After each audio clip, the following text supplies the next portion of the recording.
किनारे एक ऐसा नया एयरपोर्ट तैयार हो चुका है जिसका उद्घाटन जून में होने वाला है, जहां से सीधी दिल्ली, मुंबई और अहमदाबाद की फ्लाइट उड़ने वाली है।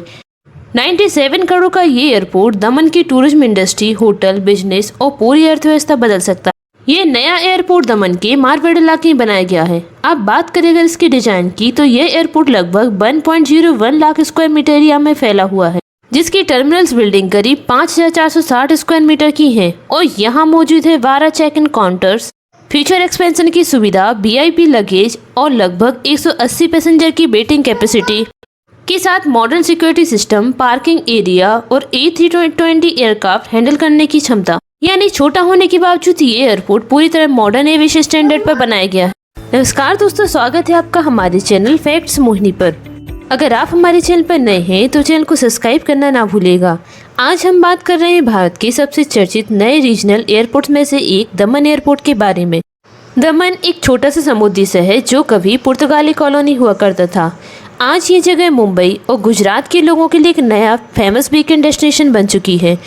यहाँ लोग आते हैं बीच देखने और पुर्तगाली आर्किटेक्चर एक्सपीरियंस करने, चर्च और हेरिटेज स्पॉट्स एक्सप्लोर करने और रिलैक्स करने के लिए। लेकिन सबसे बड़ी समस्या क्या थी? कनेक्टिविटी। अगर कोई दिल्ली या देश के दूसरे हिस्से से दमन आना चाहता था तो उसे पहले मुंबई या सूरत उतरना पड़ता था, फिर कई घंटों का रोड ट्रैवल करना पड़ता था और यही कारण था कि सालों से दमन में एयरपोर्ट की मांग हो रही थी। असल में दमन से पहले भी एक एयर स्ट्रिप मौजूद थी, लेकिन वो मुख्य रूप से कोस्टल गार्ड के उपयोग में थी। धीरे धीरे सरकार ने फैसला लिया कि इसे सिविल एयरपोर्ट के रूप में विकसित किया जाएगा और फिर शुरू हुआ दमन को भारत के एविएशन मैप पर लाने का मिशन।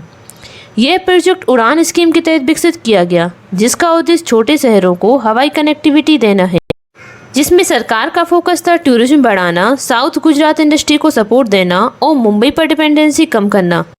रिपोर्ट्स के अनुसार शुरुआत में एलियंस एयर अपनी ATR एयरक्राफ्ट सर्विस शुरू कर सकती है।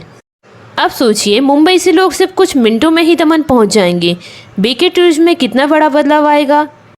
लेकिन इसका सबसे इंटरेस्टिंग पार्ट तो कुछ और ही है। ये है दमन की इकोनॉमी पर असर। ये एयरपोर्ट सिर्फ यात्रियों के लिए नहीं है, बल्कि ये पूरा इकोनॉमिक बूस्टर बन सकता है। इससे टूरिज्म बूम, यानी कि दमन पहले से एक टूरिस्ट हॉटस्पॉट है, अब डायरेक्ट फ्लाइट्स आने के बाद होटल, रिसोर्ट, बीच टूरिज्म, वाटर स्पोर्ट्स और लोकल शॉपिंग सबसे में तेजी आ सकती है। इसके बाद आता है इंडस्ट्रियल ग्रोथ। दमन और पास का बापी रीजन इंडस्ट्रीज के लिए काफ़ी महत्वपूर्ण है। बेहतर एयर कनेक्टिविटी का सच है, faster business travel, logistic improvement और इन्वेस्टमेंट ग्रोथ। और सबसे खास प्रॉपर्टी प्राइजेस। जहाँ भी एयरपोर्ट बनता है वहाँ आसपास की ज़मीनों के दाम तेज़ी से बढ़ते हैं और दमन में भी फ्यूचर रियल एस्टेट ग्रोथ देखने को मिल सकती है, जिससे लोग यहाँ भी इन्वेस्ट करना स्टार्ट करेंगे। लेकिन भारत में कई छोटे एयरपोर्ट्स ऐसे भी रहे हैं जहाँ शुरुआत तो शानदार हुई, लेकिन बाद में फ़्लाइट्स बंद हो गई क्योंकि पैसेंजर्स कम थे। तो दमन एयरपोर्ट की सक्सेस किन चीज़ों पर डिपेंड करेगी? रेगुलर पैसेंजर डिमांड, एयरलाइन की कंसिस्टेंसी और affordable ticket prices, tourism marketing और स्ट्रॉन्ग फ्लाइट नेटवर्क। अगर ये सब सही रहा तो दमन आने वाले वर्षों में पश्चिम भारत का बड़ा कोस्टल टूरिज्म हब बन सकता है। एयरपोर्ट की सबसे अलग बात जो कोई नहीं बता रहा वह है, भारत अभी से बड़े शहरों के एयरपोर्ट नहीं बना रहा, बल्कि छोटे कोस्टल और टूरिज्म सिटी को एविएशन नेटवर्क से जोड़ रहा है। और यही वजह है कि दमन, धोलेरा, गढ़चिरौली और नए रीजनल एयरपोर्ट्स पर तेजी से काम हो रहा है।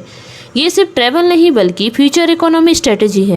एक समय था जब दमन सिर्फ रोड ट्रिप डेस्टिनेशन माना जाता था, लेकिन अब समुद्र के किनारे बना ये नया एयरपोर्ट दमन की पहचान पूरी तरह बदल सकता है। टूरिज्म, बिजनेस, जॉब्स, इंफ्रास्ट्रक्चर सब कुछ बदलने वाला है। अब देखना ये होगा कि क्या दमन एयरपोर्ट सच में भारत का अगला सक्सेसफुल रीजनल एविएशन मॉडल बनेगा या फिर छोटे एयरपोर्ट्स की तरह स्ट्रगल करेगा। आपकी क्या राय है? क्या दमन एयरपोर्ट से आप ट्रैवल करना चाहेंगे? तो अपनी राय हमें कमेंट में जरूर बताइएगा। और जानकारी अच्छी लगी हो तो वीडियो को लाइक करें, शेयर करें और चैनल पर नए हैं तो सब्सक्राइब करना ना भूलेगा।